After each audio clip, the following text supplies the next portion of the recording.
Okay, so good evening. Thank you for taking the time to attend and participate in today's Iowa Business Council's Vision to Vitality Forum. It's great to be with Cedar Valley area leaders who are passionate about finding the best ways to enhance the economic vibrancy of this area and the state of Iowa broadly. My name is Raj Kalathur. I've been with John Deere for 23 years, and 13 of those years in Iowa. I currently work as the president of John Deere Financial and also serve as the chief information officer for Deere & Company. John Deere, I presume, does not require an introduction to this audience. We are a global company with a significant presence in Iowa. In fact, 16,000 employees and 13,500 retirees reside in Iowa, with almost a third right here in the Cedar Valley area. We also have a substantial number of business partners, suppliers, and dealers located in the state. Waterloo is the location of some of our most important factories and engineering center anywhere in the world.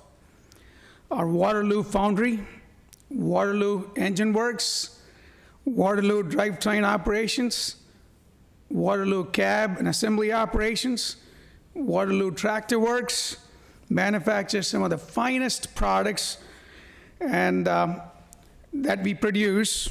And the Waterloo Product Engineering Center helps design and test many of these finest products our customers affectionately associate with John Deere. Now, today we are here to talk about the Iowa Business Council and the forum. A little bit about the Iowa Business Council.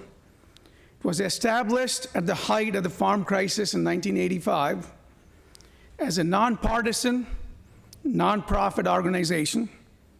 Iowa Business Council is comprised of 23 members who are the chief decision makers of the state's largest employers.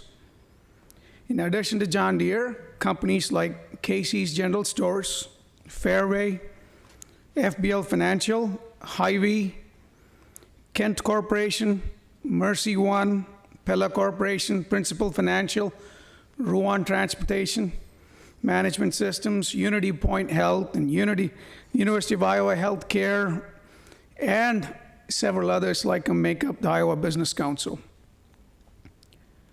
Our vision for the Iowa Business Council is as stated, and our mission is to develop policies and initiatives that serve as a catalyst for economic growth in Iowa.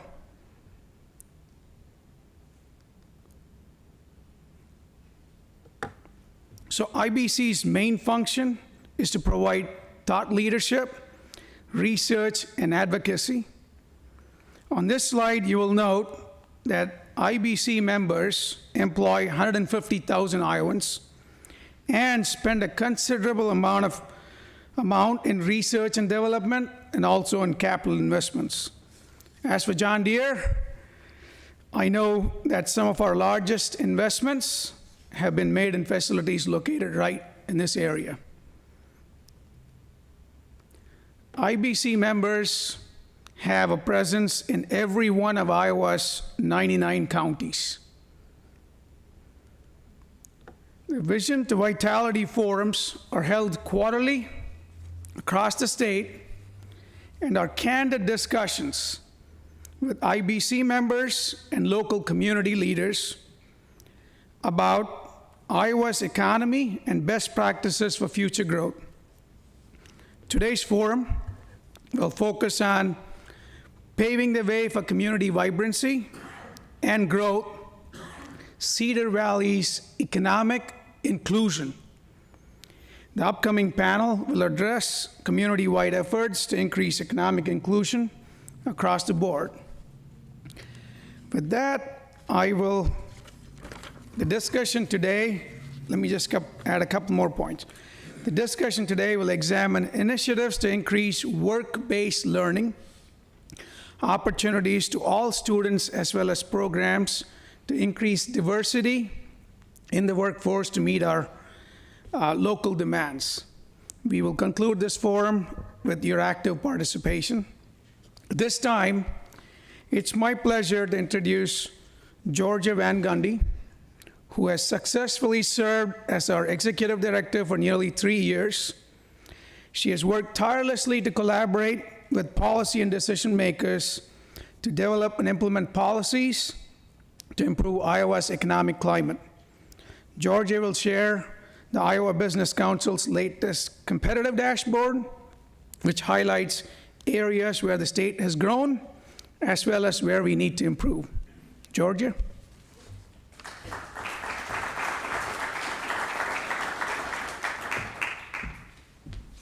Well, thank you all for coming to our event today. We really do appreciate the time that you have spent to come here and participate in this conversation. So Raj did a great job of laying out why we have these Vision to Vitality forums. So as we think about putting together our policy for the state, there are several things that drive the policies and initiatives that we put together. One of them is the dashboard that we have that I'm going to talk briefly about. One of them is the thought leadership that we get from our members, but as Raj so well outlined, there's only 23 of those members. So it's really important that we get out around the state and talk to communities about some of the things that are impacting them. What are some of the great things that you're doing that we can share around the state with others? But then what are some of those barriers that you have that we can then put into the policy initiatives that we take forward in either working with legislators or working with other communities? And I'll just give you an example. Last year we held 4 of these forums around the state as well.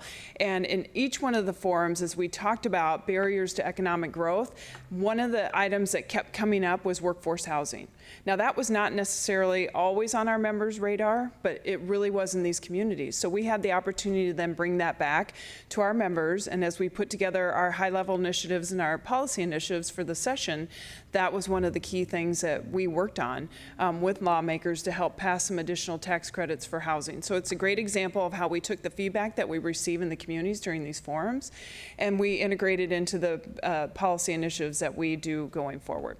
So with that, I'm going to talk to you a little bit about our dashboard. And so we have Drew Comrade in the room, and then Randy Pilkington too. Where are you, Randy? Oh, thanks. With the Institute for Decision Making, and they really help us out with putting together the data for this dashboard. And this dashboard, what it looks at is these 5 factors that you see up on the board, and it looks at how does the state of Iowa rank in different areas in comparison with other states. So when you're looking at this, the blue means we're good, so competitive. We rank 1 to 10. The yellow is average, so we're 11 to 29 ranking, and then red is 30 to 50. So that kind of gives you an area, an idea of what those rankings are as we go through the different dashboards. And so through the Institute, they do a great job of helping us crunch all that data and get it prepared in this dashboard that we have. And so then when we take a look at the data, we then put together these recommendations that it's either, again, we're working with policymakers to pass legislation, or it might just be different things that we're doing within communities, but this really helps drive what we're doing. So I'm going to start with economic growth. And you can see economic growth here, we rank average, but there are some good positive takeaways from this. So our median household income went up by $2,000. Our gross state product went up by $11 billion, so those are positive. Our labor force participation rate is at the highest that it's been. So we have more Iowans in the workforce today than we ever have at 1.7 million. Which is great, except for then, if you look at our unemployment rate, which is one of the lowest in the nation, we don't have a lot of people to draw upon when we're trying to meet the workforce needs that we have in a time when we have a growing economy in our state. And I'll talk a lot about that. You're going to hear a workforce theme through all 5 of these categories that I talked to you about today. And then in the Science and Technology Index, we rank lower in this area. That's due primarily to the fact, if you look at all the types of jobs that we have, we don't rank as high on the science and technology type positions that we have available in our state as compared to other states. But we have a lot of manufacturing jobs. So in comparison, we have different types of positions that are here. One factor that you don't see within this where we increased that I thought was a good positive is our entrepreneurial climate. So last year with our entrepreneurial climate, we ranked 34 and we went up to 31 within this science and technology index. So even though we ranked poor, there have been some improvements that we've made within this area. So then our members take a look at that and they say, okay, what are the actions that we should be working on to help move the needle? And again, you'll hear a lot of this theme through what I talk about today. So how do we upskill Iowans into some of the current positions that we have? And then how do we attract others into the workforce that currently have barriers for them to want to get into the workforce, to get the training that they have to move into different positions? The second one there is the one that I mentioned, is that in every community we were at, we heard that workforce housing was really an issue. And so how can we work with lawmakers to help pass some different incentives to help put more workforce housing in place? So that did pass, which was a positive. The other thing that we talked about too is how do we get more of a statewide strategy around workforce housing? And now that you have Debbie Durham, she leads the Economic Development Authority as well as the Iowa Finance Authority, which are two departments that have a lot of the different housing programs. She is going to be working on a statewide strategy for housing and how we can best leverage those assets that are available to go out into the community. So we'll be working along with her. And then also with that, our members specifically have been working on some workforce initiatives as well, so which I will talk about during this education and workforce segment. So here you see that we rank average as well under education and workforce. So our 8th grade reading for proficiency and math proficiency, we are average. Our ACT scores, and that means that 50% of the students participate within that state, we rank 2nd. So just a little bit below South Dakota. So that's a positive. Our students are doing well in that space. Now these last two that you take a look at, think about all of the people in Iowa today and take a snapshot of those individuals within Iowa. How many of them have a degree, high school and above to a 2-year degree, and then how many of them have a 4-year degree? So you can see here that we rank competitive as far as keeping folks here that have high school plus, but we don't rank as well in keeping people here that have a 4-year degree. And that's something that we've had a lot of different conversations about through our members, and then also through a business education alliance that we have, which I'll talk a little bit about. So when you take those metrics and those results, what's some of the work that the Business Council has been working on to help address and hopefully move that needle? So our members, from the day I started, talked about how do we do a better job of informing students, parents, and teachers early on about the job opportunities that are here within our state, and getting them interested in taking the right coursework and the right pathway so that they will stay in Iowa and fill the job needs that we have. So we've been working through our Business Education Alliance to help develop a strategy around that. Our Business Education Alliance consists of 2 university presidents, so President Nook is on that. We have 2 community college presidents. We have 2 K-12 superintendents.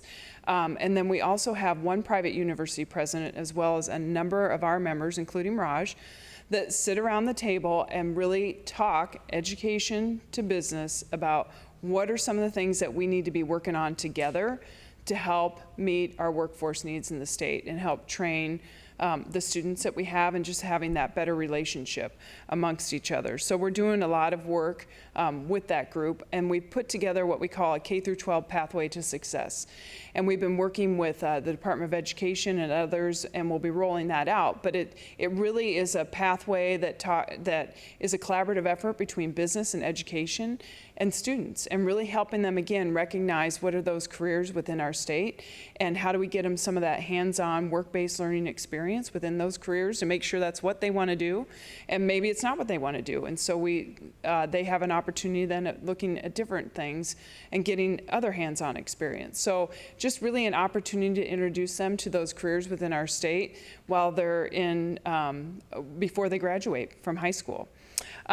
We've also done a lot through work-based learning, or we're starting to do more. The state of Iowa has put together a work-based learning portal, and that's an opportunity for education and business, again, to partner and put together projects that students can then work with businesses on. And I know that John Deere has put some on our portal, as well as a number of our other members. So again, within that classroom, the teachers can go on this portal and figure out what are those businesses that need to have a project done and need to have our students working on that. And so we participate in that. One of the legislative initiatives that we were supportive of is the Future Ready Iowa initiative. So the Future Ready Iowa initiative, I feel like, began a long time ago. Maybe it was 3 years ago, maybe 4. But the governor put together a statewide group of 52 folks. 7 of our members sat on that. And they put together a statewide strategy for workforce. And it's an opportunity where everybody can go on and look at the different initiatives and figure out how you can plug in and kind of move the needle within workforce. But specifically within that, they had a couple of legislative initiatives. One of those was to create the Last Dollar Scholarship Program. And this program, there was $13 million allocated through the legislature, and it's for individuals who want to get training in high-demand jobs. You can find the list of high-demand jobs on the Future Ready Iowa website, and pretty much it pays for your school if you're going to go within one of these high-demand jobs. So that funding just went live here, and students have the opportunity to apply for it for next semester as well. And then we also have the Employer Innovation Fund. So the Employer Innovation Fund really allows some dollars to come locally to communities who are addressing workforce needs. So you can creatively come together and look at, what are those jobs that we really have in high demand here? Might not match the statewide high demand job list. And how do we provide scholarships for students to move into those positions?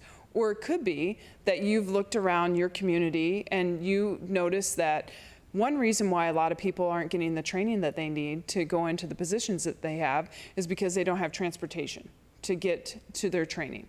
So those dollars can be matched and help pay for that transportation. It could also mean that they don't have childcare in order for them to go get the training as well.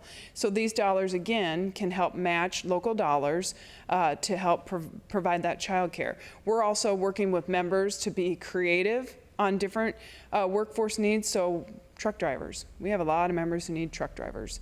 So we've pulled our members together and talked about, okay, is there some type of a program that we can all develop that will provide more of a pool of individuals for truck driving in our state? So that's part of what the Employer Innovation Fund can be used for. And then I already talked about our Business Education Alliance. So you can see workforce is a big deal to our members. Our quarterly survey just came out today in which our members talk about sort of an economic outlook from their perspective. But I can tell you every quarter, one of the barriers to growth is that we can't find the talent needed to fill the jobs. Then I'll move to governance. So governance, even though our overall metric, we're average, there's some positive takeaways from this. Iowa continues to be one of the best run states. So here we rank 5th. That's a positive, especially during times where, you might have some budget issues. So that means our lawmakers and leaders have done a good job of balancing that budget. The state public pension funded ratio is kind of interesting. I feel like last fall you heard a lot about this. Is the pension funded at the rate it should be? Is it underfunded? So if you look at our state, we rank 10th. The average funding ratio is about 62%, and we're at 81.6%. And then I think Medicaid expenditures as a percentage of the total budget is also something that we hear a lot about in the media.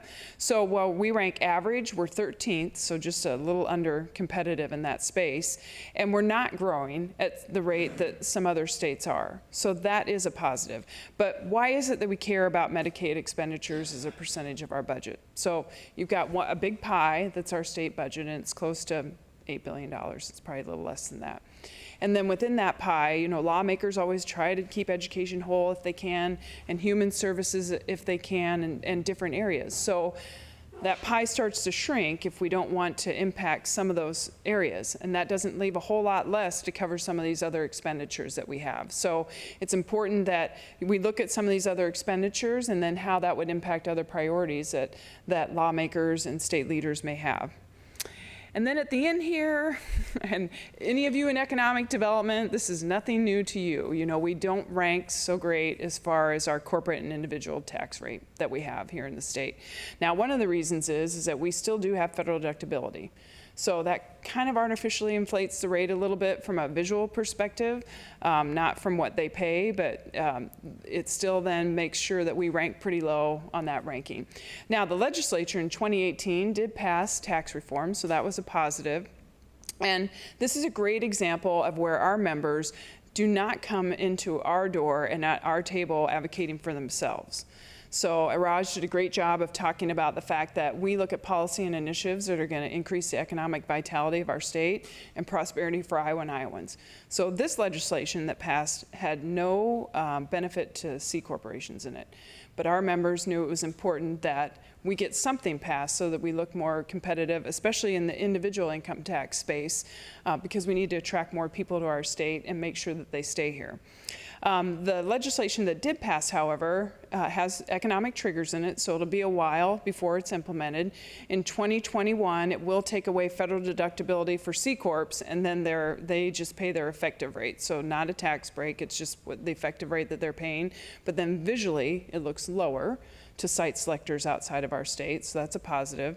And then in 2023, if economic triggers are met, the individual income tax rate will lower. So hopefully after 2023, we will start to get out of the red zone in this area and make some improvements.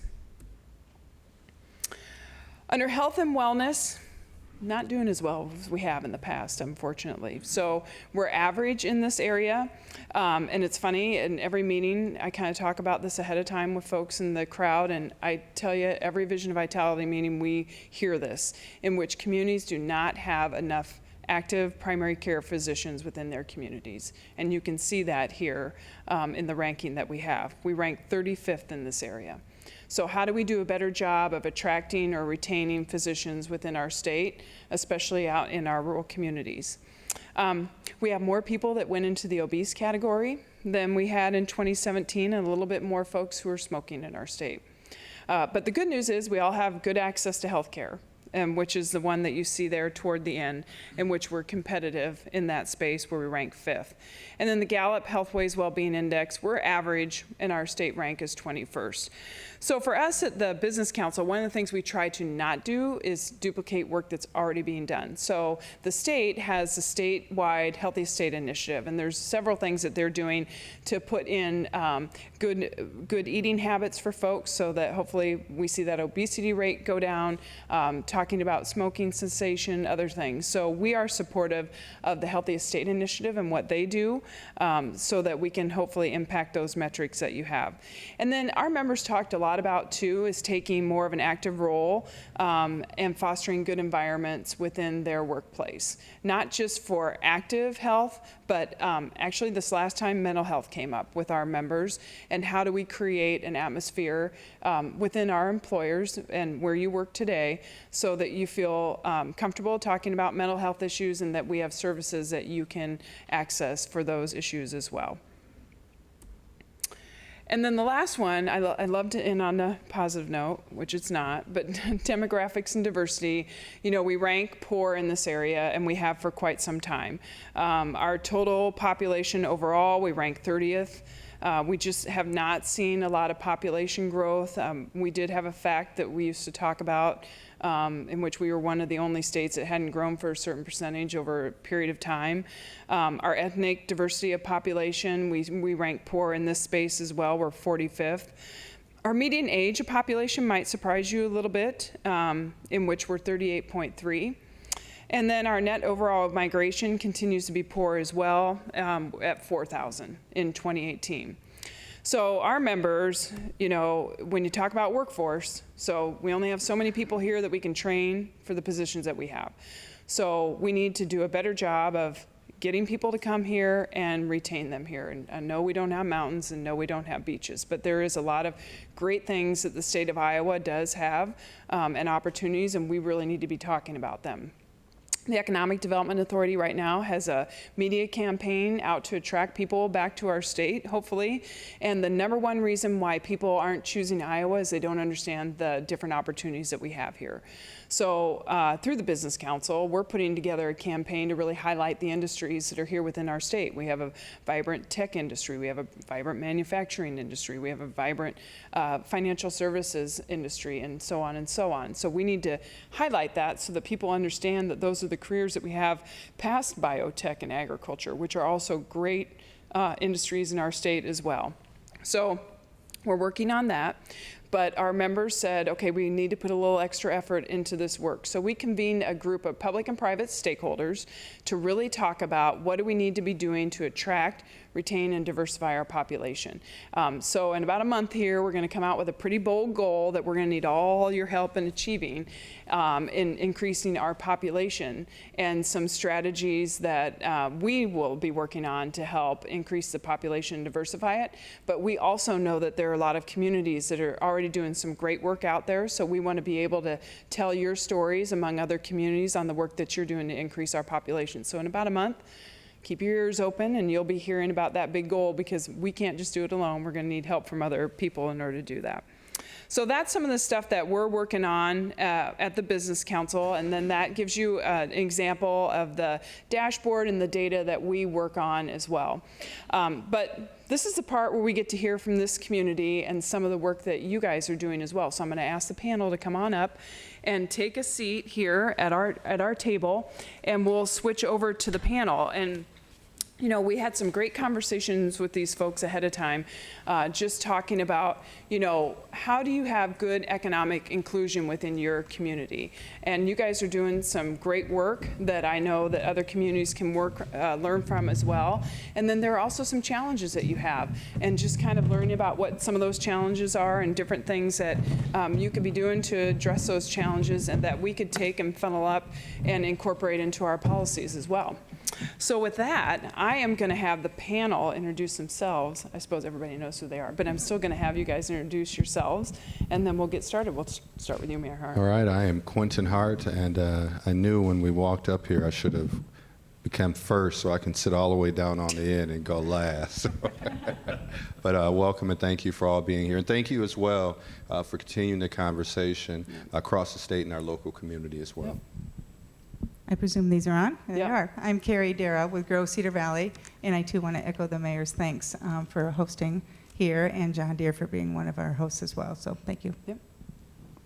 I'm Tim Murphy. I'm in charge of the large tractor product line, which means the tractors that Raj referred to earlier that are built here in Waterloo and sold around the world. I'm responsible for that business, including the factories here in Waterloo. Hi, I'm Jane Lindaman, Superintendent of Waterloo Schools, and I appreciate being here. When you see the Business Council, a lot of times you don't necessarily think about your local PK-12 system, and so it's really exciting to be here, and especially when you looked at the recommendations of the Business Council, the very first one was looking at our students, so I Yep. appreciate the invite. Yeah, absolutely. So, you know, we were up here, Cary knows this because she hosted us. We were up here in the spring and gave a presentation, and then I went and met with former lawmaker Deb Berry on her radio show, and I did not know about this report, so this is on me, but the 24/7 Wall Street report came out naming Waterloo the worst place for African Americans to live and have careers. And she said to me, well, what do you think about that? And I actually didn't know that fact at the time, but I think it's then provided an opportunity for this community to take a look at that report, which I'm sure you guys weren't super excited about, you know, and think about how could you be doing some things differently. So Cary, maybe talk a little bit about your definition of economic inclusion and some of the initiatives that you've been working on to address that. Sure. And while I'll mention many initiatives we're supporting, we're not leading all of them, but we know that as the business leader, we need to participate in whatever else is going on. So we started, Grow Cedar Valley started their diversity inclusion, which then became economic inclusion in 2012. So we've been working on that for many, many years. But you're right, the article that came out has not been one we're proud of, but I will tell you we've had, and Deborah knows this, we've had some of the best conversations across every industry, across every neighborhood, across many tables than we ever have before. So while we're not proud and we just as soon not have that designation, it has really created some very good conversation that I am proud of. But in addition to leading our economic conclusion, excuse me, in 2012, and I would like to recognize Jean Trainer because as our volunteer, she has led this initiative on behalf of Grow Cedar Valley since the beginning, and she's still in it, and we still are so grateful. But while, again, Grow Cedar Valley has our economic inclusion, which includes the summit that we're hosting next week, we're working on a toolbox that we can get to our employers. We recognize, just as you identified, that our workforce issues have as much to do with economic inclusion than anything, and we need to do whatever we can to move the needle, even though we know we won't solve it without many more entities than us. So in addition to the economic inclusion initiative that we have within our organization, throughout, as you mentioned, what else is going on in the region, we have economic inclusion partnership that's working on the toolkit, and these are things that Jean and Kay and others in the audience and Darrah are a part of, and Sharina, that are really spending a lot of time and energy and thought in pulling people together to really have these conversations. We have an economic inclusion community leader team that are working on CEO pledges so that we can ask our CEOs of our employers to take pledges and to be very thoughtful and conscious of how their intentions of working with a diverse economic base and employee base is important. We have our working teams with One Cedar Valley that includes Urban Alliance, and that is reaching populations that are either underemployed or unemployed and have more than 2 strikes against them, and how do we help them overcome the barriers in order to be considered for employment. We have removing other barriers. We have the Blackhawk County Child Care Coalition. We know, as you mentioned, child care is a big barrier for many. And Future Ready Iowa, we've got several in the room that have been participating in many of the endeavors with Future Ready Iowa. We have a local Embark agency that works with the Burmese population, with the immigrants. We know we need to help them get into the workforce. They're another untapped community that we could have part of our workforce. And then we're working a lot on preparing a workforce. Obviously, Jane will talk to you about what's going on with the Career Center, but we support the things that are going on that other entities and other organizations are doing. Imagining America is coming through you and I with the arts and humanities to support community change.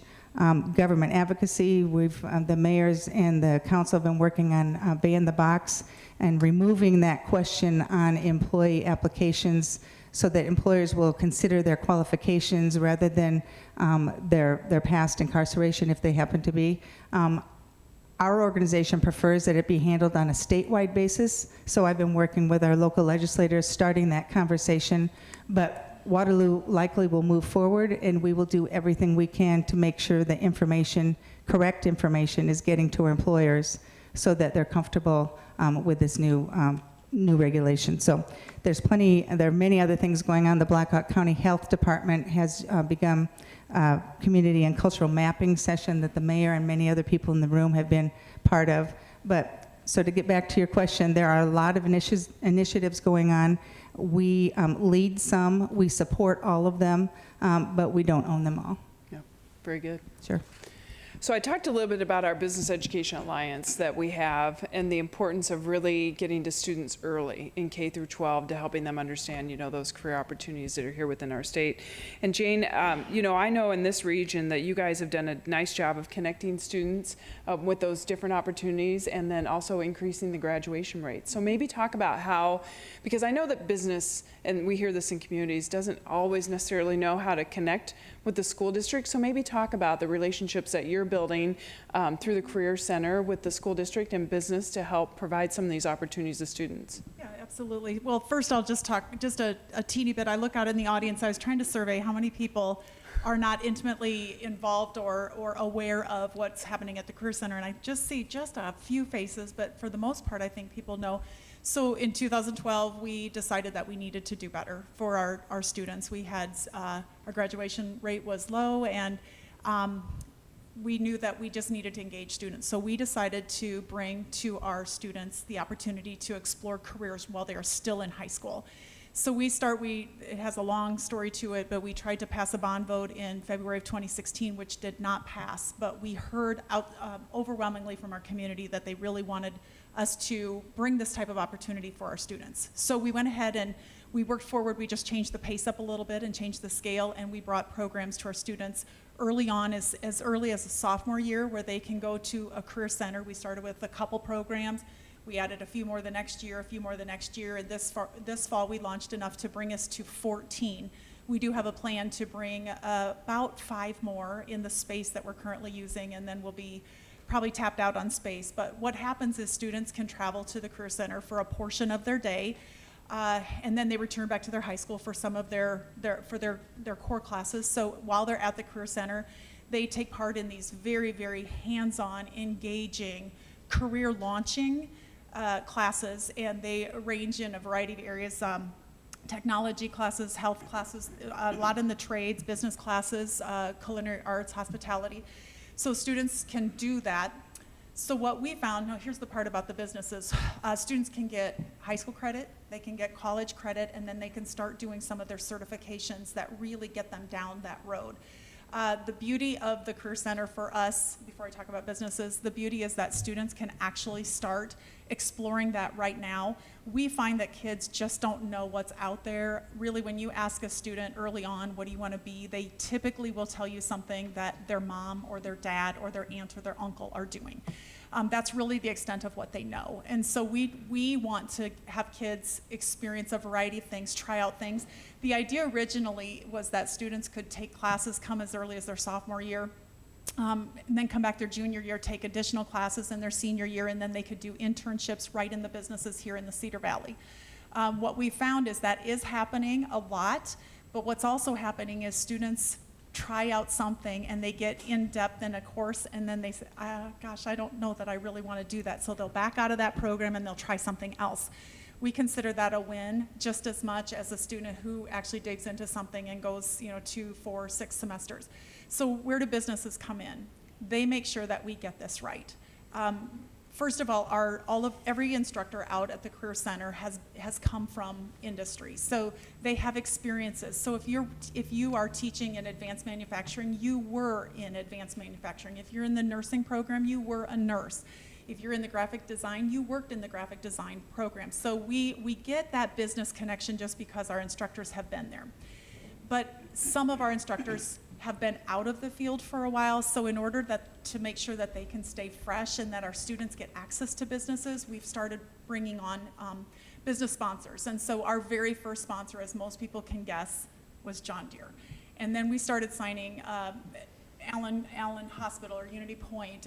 We have Cary Initiatives, we have Gator Manufacturing.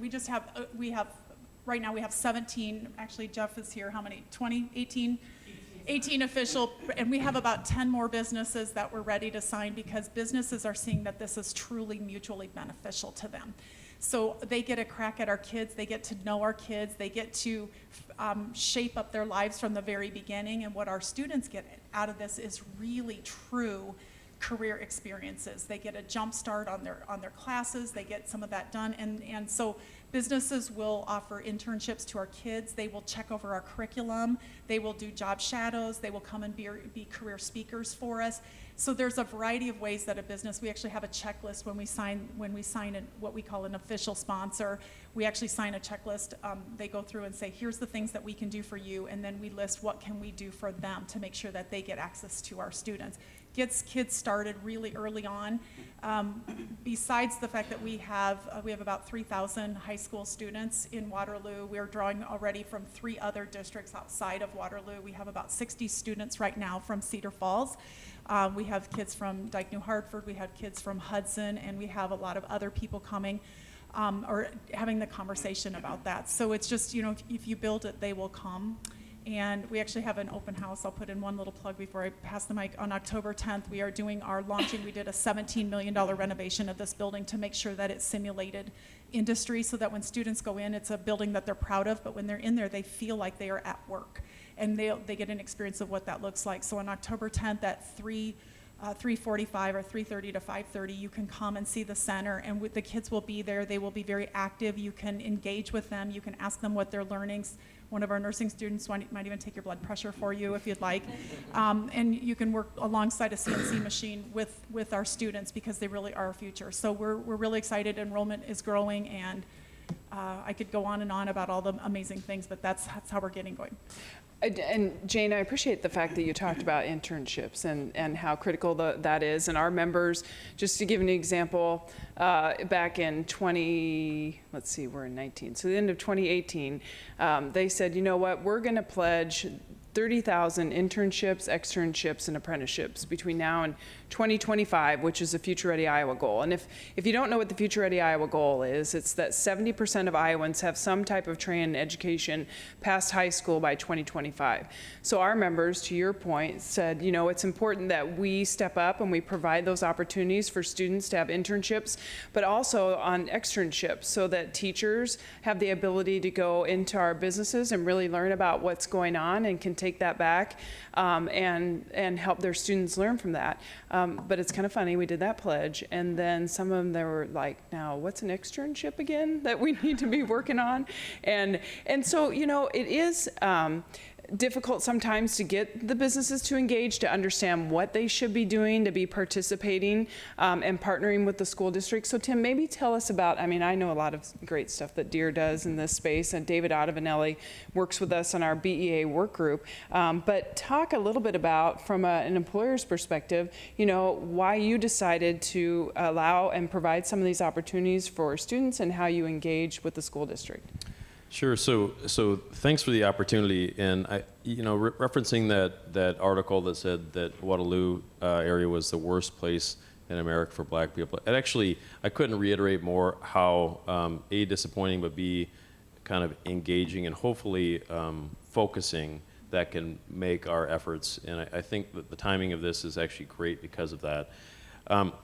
Not to get off on too much of a tangent, but it fits right in with how we're thinking about our role as the largest employer in the area.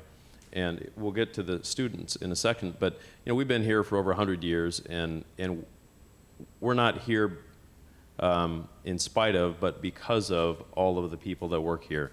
And so our obligation is just to continue to be a great business so that we can continue to reinvest in the community, and we take that obligation very seriously. We invest a lot of money in the area. That's a big part of the giving back. 1% of our net income goes back into communities where we work around the world. We volunteer a ton of time. Our employees put in 23,000 hours into the community last year, and thus far this year we're over 20,000. So we have we know the obligation, and we actually take it very seriously. We're also self-serving though at the same time, and I go to the students.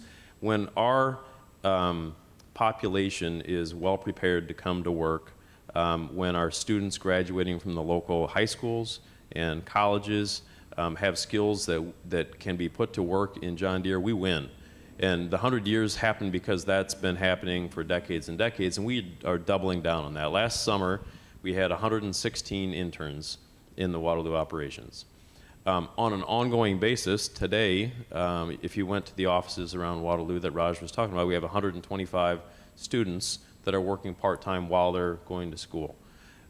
We started a new program with Hawkeye Community College to do apprenticeships so that high school and just out of high school people can actually learn skills that we want, and actually other manufacturers, this is not just about John Deere, but other manufacturers want, and they want to put those people to work right away.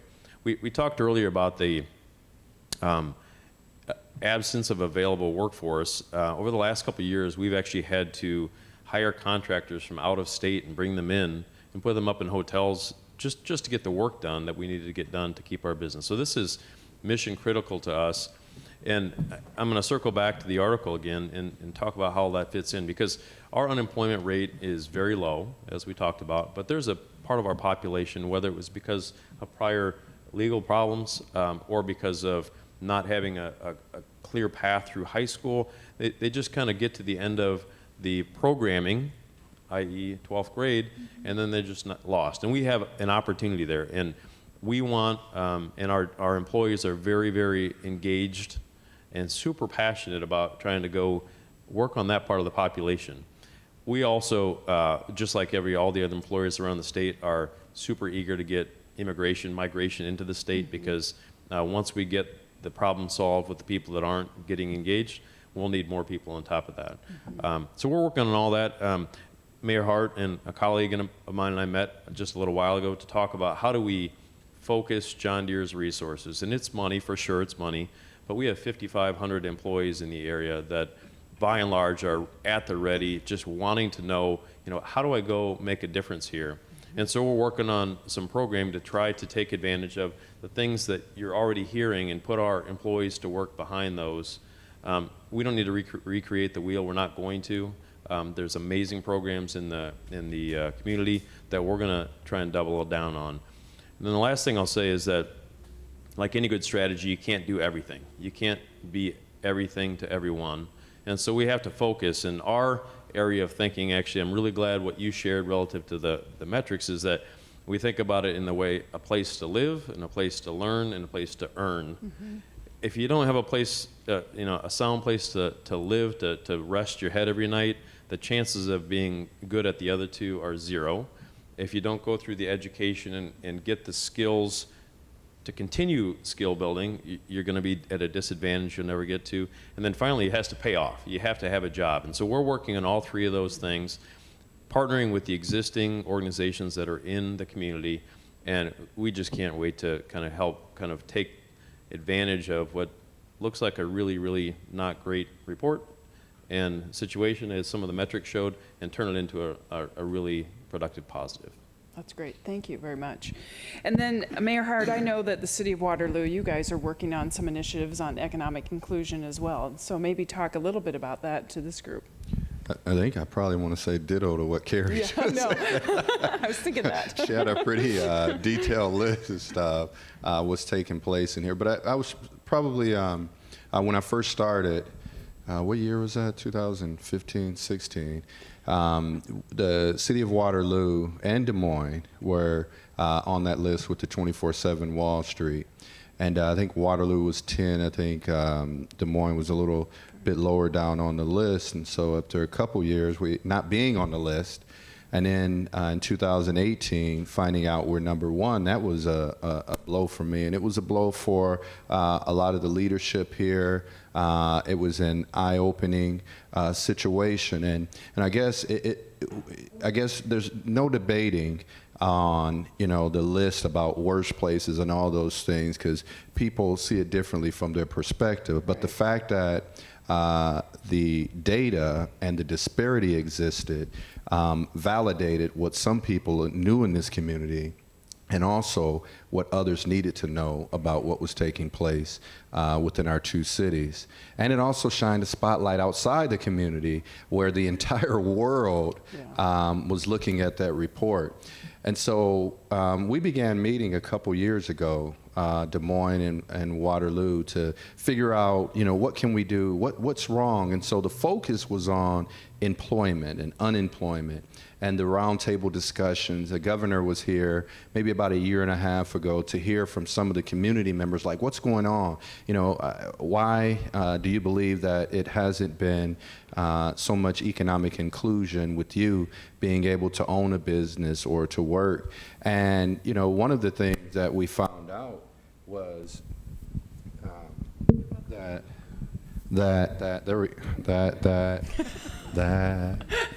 one of the things we found out is we had a lot of African Americans that were underemployed.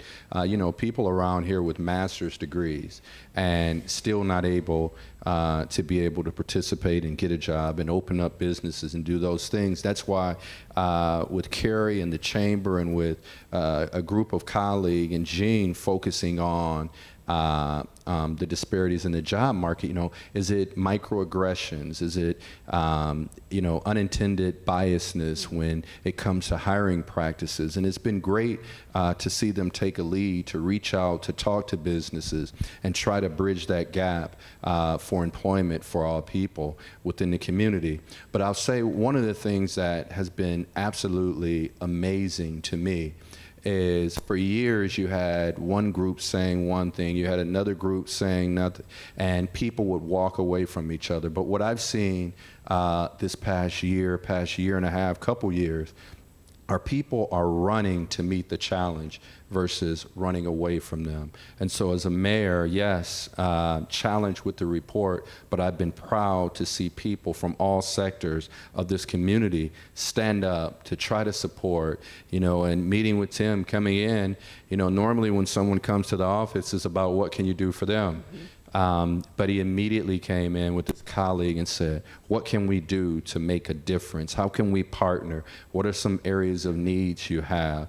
And that's what I've seen from people throughout this community and even beyond, coming together to work. And I think my role is to always make sure we have those tough conversations. And I'm pretty sure as a couple folks could tell you, we'd have a meeting and I think we get a little bit off track, and then we have to bring it back home talking about those issues or that challenge and us meeting that. But just really quickly, Cary has outlined a lot of what's taking place here. But I also want to recognize Darrah in the audience, because we were able to partner on an at-risk youth employment program for young people in this community in high school to try to give them some skills, whether it's soft skills or whether it's employment skills, but give them an opportunity to meet. Because I always say, Purple Jackets are ambassadors for the community, and they're the ones that are our business community, but there are a lot of children, a lot of families that may not have access to someone in a purple jacket, but their child needs some type of job, some type of employment. So it's a great partnership with our Waterloo community schools as well, and that's even going to be even more broad now with the Career Center. And also, to add a piece that's not necessarily in this, is our ability to try to go in and help with housing, to try to recreate neighborhoods within our community that have seen, blight, like the historic Walnut neighborhood. This is going to be a model of redevelopment of neighborhoods that we'd be able to duplicate not only within the city of Waterloo, but across the entire state and across the entire country, because we can't also forget about housing. And we've been able to do some creative programs with Hawkeye Community College where the students in their, is it sustainable construction program, where they're actually going right into these neighborhoods, these same neighborhoods, and they're building houses. And so it's great to see a diverse group of people that are working and getting their education and a real life education at the same time that they're building houses, because they're doing more than building houses, but they're building hope for areas that need that help and support. So I've been seeing these kinds of initiatives. So working with Randy and Drew to go back to north side, the northeast portion of the community, and reaching out to over 100 or so businesses to ask them, what are the barriers you may face right now? What can we do to help? How can we be a resource? And then trying to use that data and that information to see how we can continue to build bridges for our community, whether it's entrepreneurship, housing, employment, and education. So I've just been seeing a tremendous amount of activities and people coming together, because we can't change what has happened, but we can sure work as hard as we can to create the type of future that we want for all of our children. That's great. I mean, there's some great work going on in this community. And so if you think about it, and this is a question for all of you, what do you see as some of your potential barriers to meeting your goals on economic inclusion within the community? So I'll take a shot at it from John Deere's perspective, and I think you actually touched on several things when you're going through your scoreboard or your scorecard. There's a big communication gap that we really need to close, and I think about when we show on that chart that there's not a lot of technology jobs, and in total maybe that's true, but there are technology jobs in our factories that don't appear as such. Right. And we were talking before about some of these kids going in and actually realizing what manufacturing is, and it is not maybe this perception of this dirty, grimy place that you just kind of go pound your fingers and come home with black and blue fingers. It's not that at all. There's really, really high-tech stuff going on there. Our facilities in the Des Moines area are some of the most high-tech places in the country and therefore in the world. And that's what Iowa has to offer, and that message isn't anywhere near being out. Then the other thing, more locally, just kind of on a day-to-day basis, there is, and I think I was referring to this earlier, there's a whole bunch of people that would love to, as Mayor Hart described, run to the problem to help fix it. And I think sometimes there's just a lack of awareness of how to do that. Where do I go to put my elbow grease, even some of my money, or definitely my time, to actually make that difference? And in both cases, it's a communication thing. We have it within John Deere about how do we get more of our 5,500 employees focused on things that are going to make a big difference in the community, selfishly, maybe even for us, but just first and foremost for the community and for those people we talked about earlier that don't have those chances. There's a communication opportunity, and I think that getting that straightened out a little bit will go a long way. Yeah. I think in addition to the communication, I think there's the relationship building and establishing trust. So we talk in our office about needing to get in front of the parts of our community and for our employers, in front of people who could be part of their employee base but maybe not aware of that opportunity yet. So how do we get in front of them? Our Director of Talent Development is Will Frost, and how do we get in front of people and establish a relationship? And it does take some time, and we're willing to do that and establish some trust that we need to get in front of them in ways that they'll know that this is for real, and that these opportunities that Iowa Works and Deborah is working on and others are real opportunities, and that it isn't a trick. And we just need to make sure that we can have those times and those conversations in front of people and build the trust that we know that is expected both ways. Yeah, great point. I don't know if you're intending for all of us to answer Yes, each I am. question, but Everyone. I would want to tackle that one from the school setting. So if we think about barriers to diversity and inclusion, the initiative that I just shared during the opening round, the Career Center is absolutely amazing. And if we can get kids to that sophomore year, we can really engage them and keep them and get them down the path.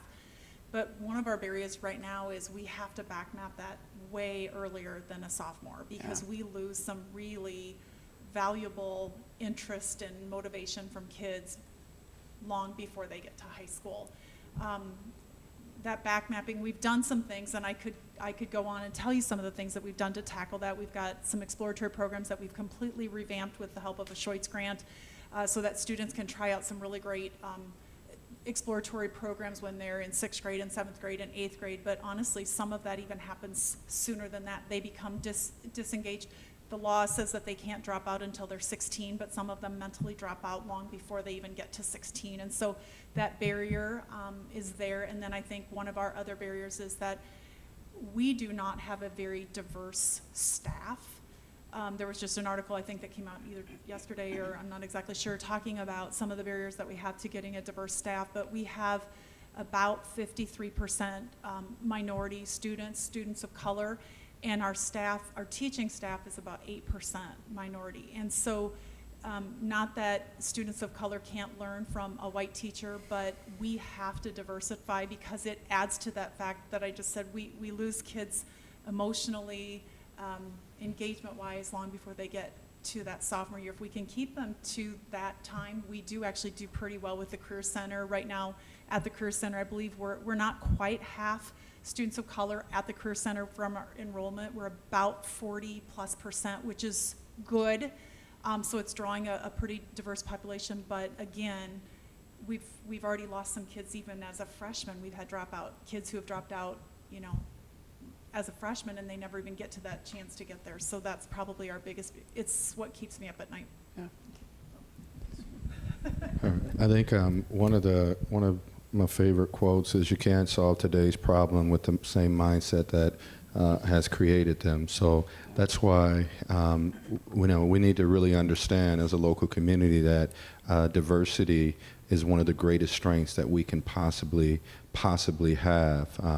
As you know, we're close to 70,000, and the next census will probably say 78,000, but right now, for practical purposes, we have 16% African American. We have over 2,500 neighbors from the island of Burma. We have over 6,500 Bosnian residents, but we just have an incredible wealth of diversity and strength.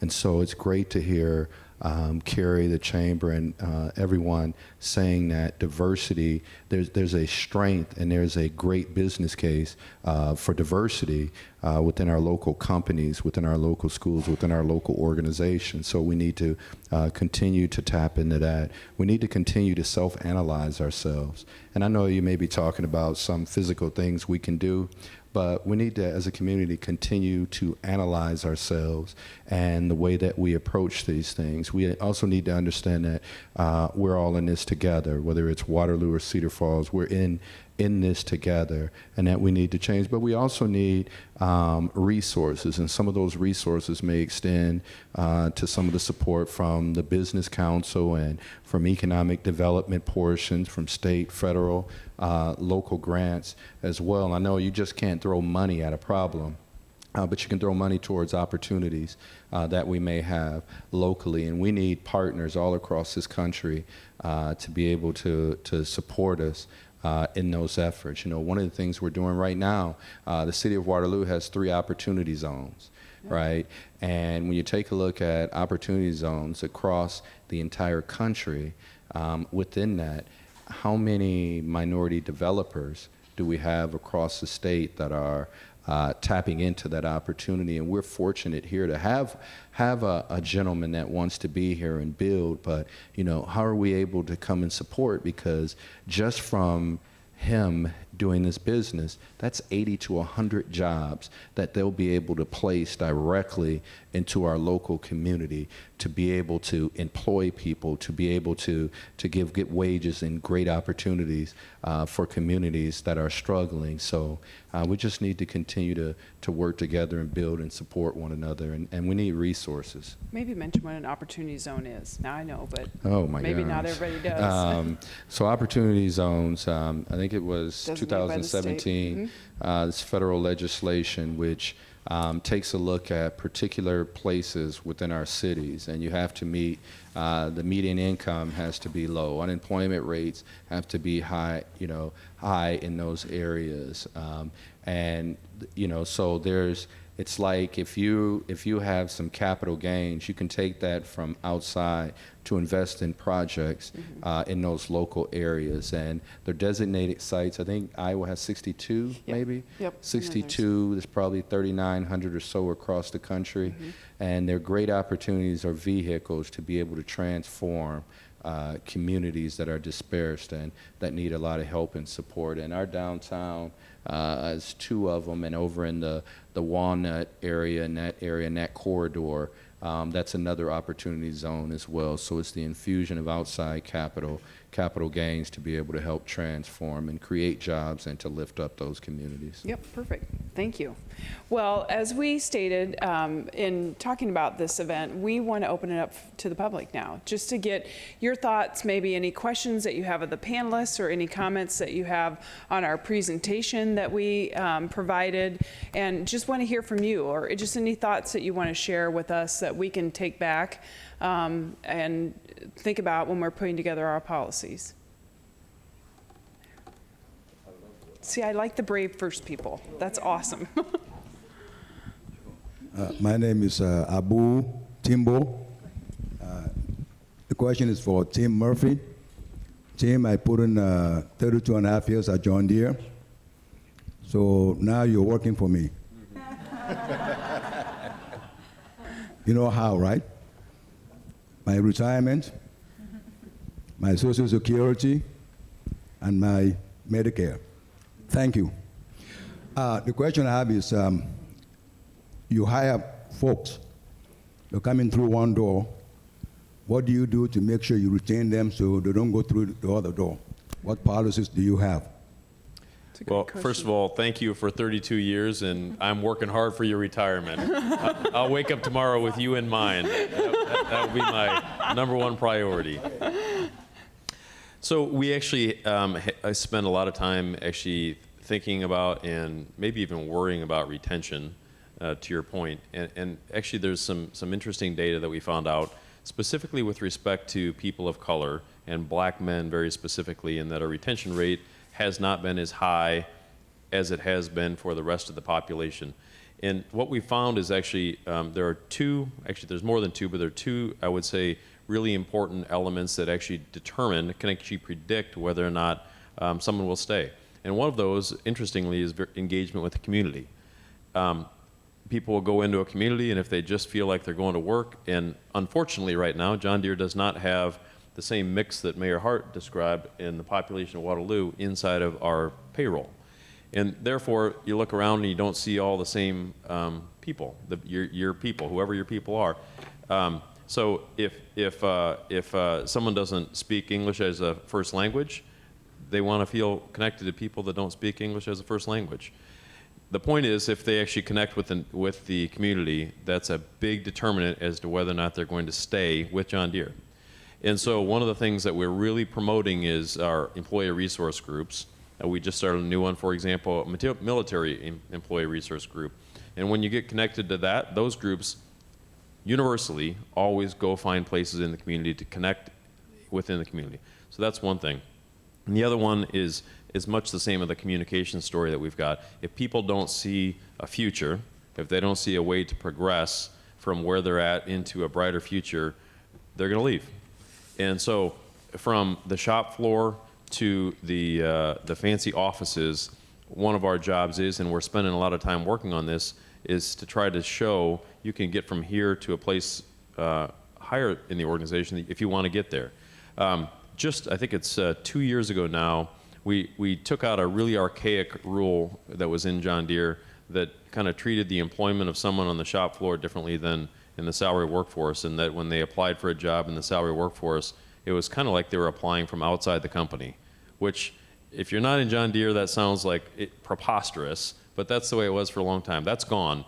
And subsequently, we've had a whole bunch, I don't remember what the number is, it's I think approaching 60 people that have gone from the shop floor into the office, continued their career. Those are two things I think that we're doing and are super important to retaining people. But that's a great point. A lot of our members talk about that. You know, what should they be doing to retain folks? Yep. Hello, my name is Bob Manning. I'm involved with the Home Builders Association here in Blackhawk County and Cedar Valley. We're building 100 less houses than what the demand is a year. We build about 350 houses a year, full-time equivalent of 525 people. So it's a strong labor force in our community. We're very excited about what the Waterloo Career Center is doing, and selfishly we'll benefit from that long term also. So we're very supportive of that. But I'm glad that there's a multi-pronged approach to get people here. Two companies in Iowa, Exide Technologies in Manchester and Winnebago in Forest City, are going and recruiting people from outside of the U.S., the physical U.S. They're going to Puerto Rico. And because those people are already U.S. citizens, it avoids some of the other problems that are out there with getting legal migrants to come to our community. And we're glad to see that others have really thought outside the box on how they're going to fill their employment needs. And so we would just pass that along as some thoughts that we have.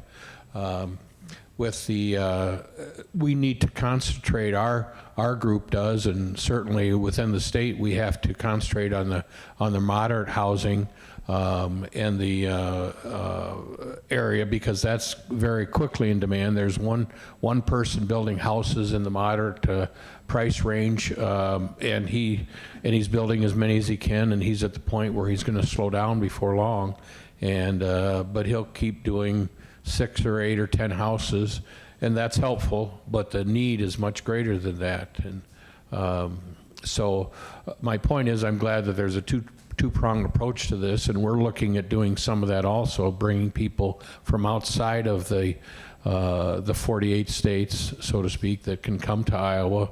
And immigration is important to us. Legal immigration is very important to us, and we want to encourage that.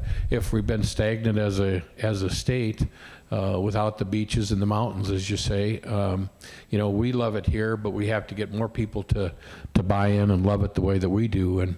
And so, with what was recently suggested or passed or approved by executive order on a national basis, they have 180,000 maximum immigrants that they will bring into Iowa, bring into the United States in 2020.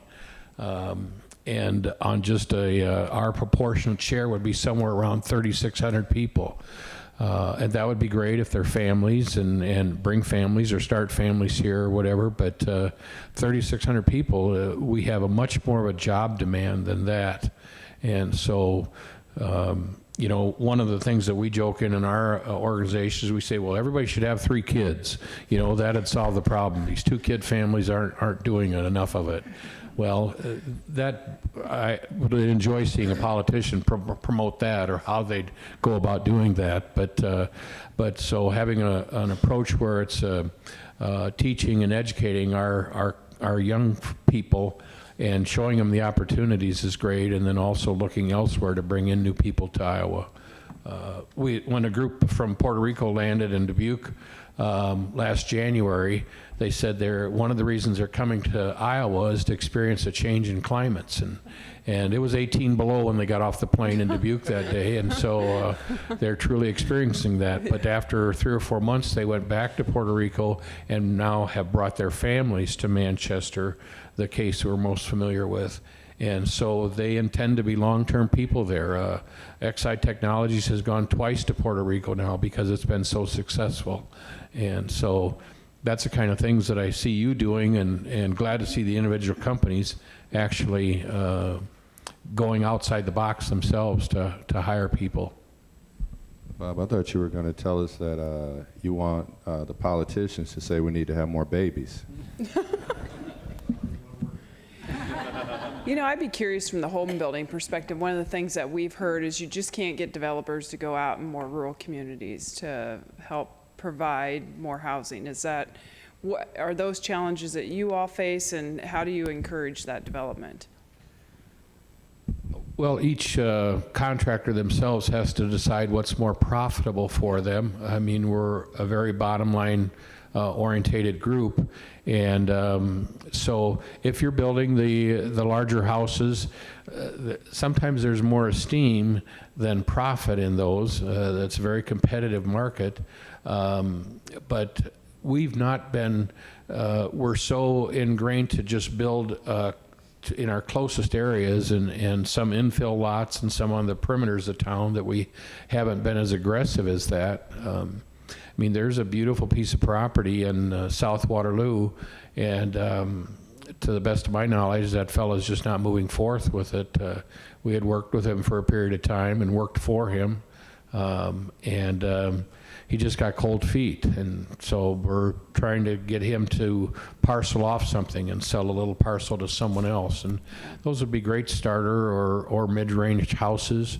In the whole circle of real estate, you got to have the buyers at every level, and the smaller moderate pricing houses is what we're lacking severely at, so we need to be more aggressive at that too. Yeah, thank you. I just need to put up so this last year, just as a city, and I never pass up an opportunity, our city has built more single-family homes than we ever had in any period of our city as well. So kudos to Bob and his work and others out there for trying to make it happen. That's great.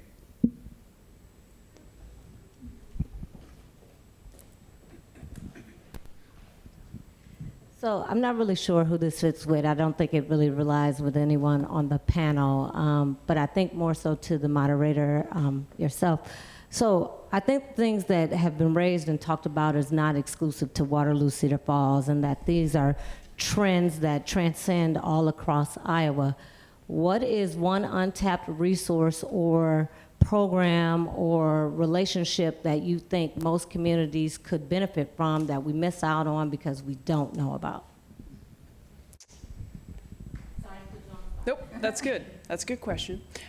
We actually been talking about this from, and I'll tell you, we've been talking about it from like a population diversity perspective. So how do we make sure that communities are welcoming to people of all different cultures. And so we've been talking about, is there a way that we could maybe designate some communities and then kind of get all the resources together at the table and to be working with those communities? Because I think sometimes, and we don't necessarily know them all right now either, but sometimes communities don't know where to go to find those resources that are maybe at the state level that can come in and provide different resources and opportunities to help you within those initiatives that you want to get done. And so that's one of the things that we're talking about. Is there a way that we can bring more folks together at the table at a concentrated effort to work with communities because they may not have a list of all those different resources that are out there?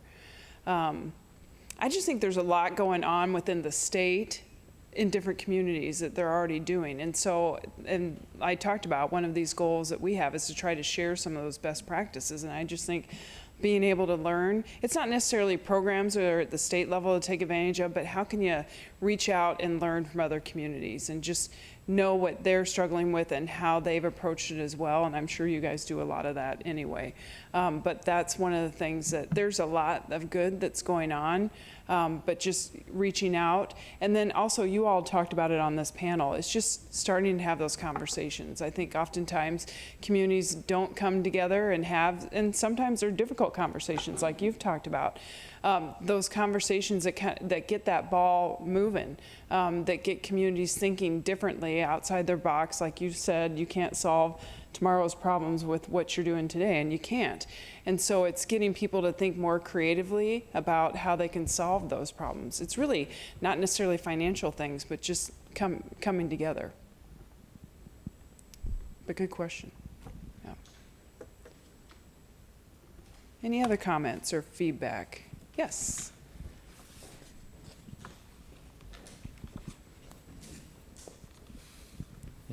Is there a dashboard using the same metrics as that worst place report did?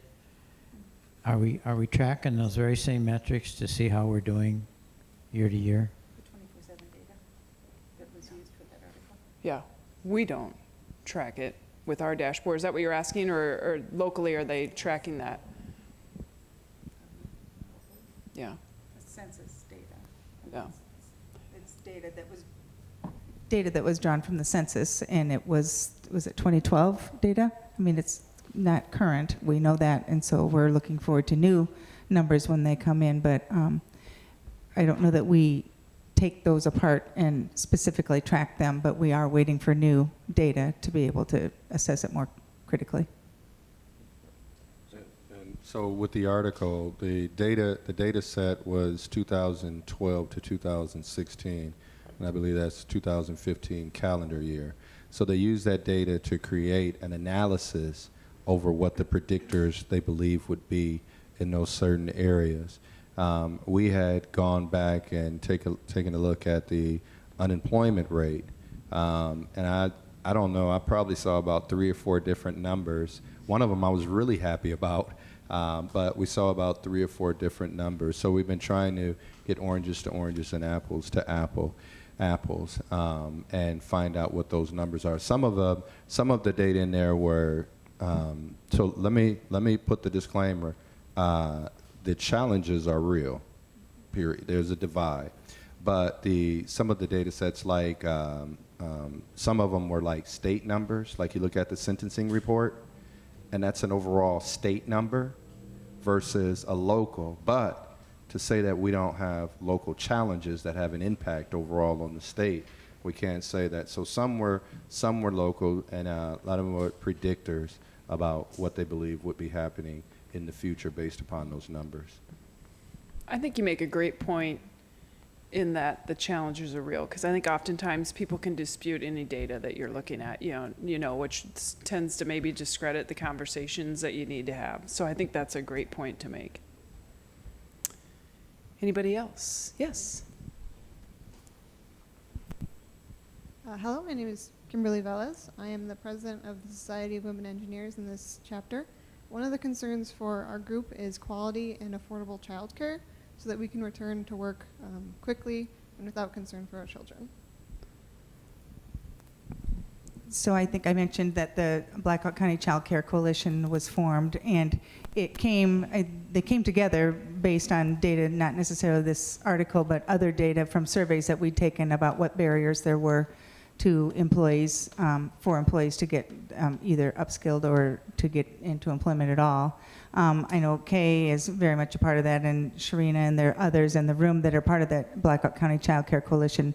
And there have been some significant, some significant advances made just in the last 18 months, 18 to 24 months. We know we're not there yet with identifying not only access but affordability of childcare. We work and talk with our businesses frequently about, and many are asking the same questions, what can we do?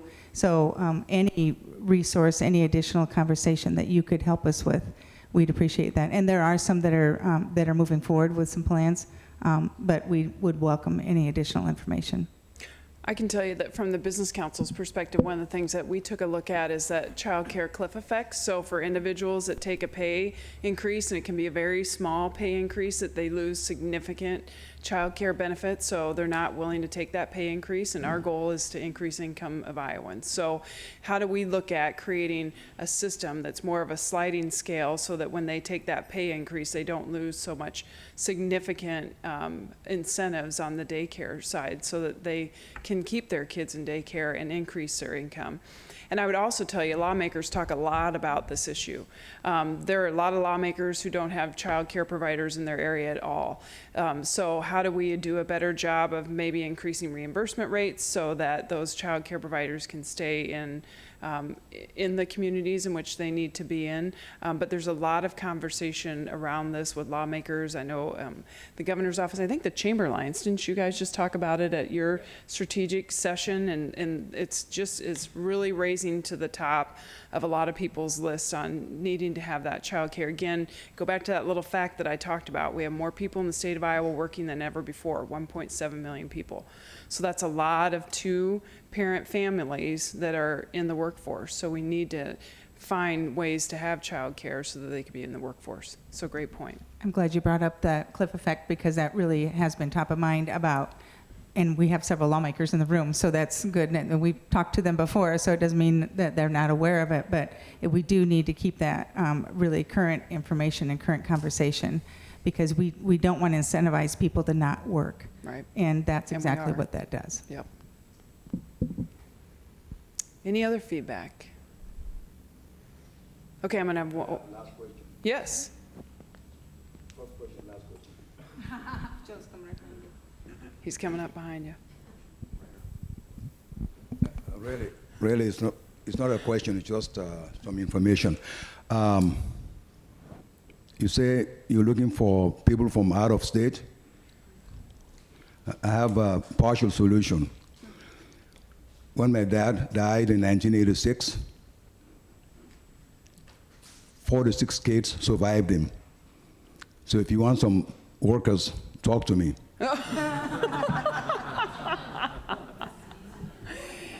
Well, I want to thank all of you for taking the time to come out tonight and participate in this, and I want to give, oh, yes. Are we going to get one more second? Oh, yes. I just want to, just really quickly, what I wanted to say though, so from 2.5 years ago to this article, and since we mentioned the 24/7, I'll just focus right now the comments on African Americans, but Dr. Lindaman down here, she needs to be celebrated and supported for making great business decisions. Within the last couple years, she has probably hired more African American administrators in leadership at schools and in administration. Probably, I don't know if I've seen this around the entire state. The Boys and Girls Club now has an African American director. Big Brothers and Big Sisters now has an African American director. The 3 African American school board members are currently working with Dr. Lindaman right now. Mayor, City Councilman Amos We have just on one street alone in downtown Waterloo, 5 black businesses. And that's not the totality of all of them, but on one street alone, quality businesses. We have a black Head Start director. We have a black chamber talent director. We have the HR directors for Waterloo schools and the city of Waterloo. So this is a shift that we've seen over the last couple years. So folks are heeding to the message, and I'm not saying one is better than the other, but the leadership things are being put in place to create that cultural diversity leadership of working together and partnering. So I didn't want to go by and not acknowledge the change we've seen in the overall face of leadership in our local community. Oh, that's great. Thank you.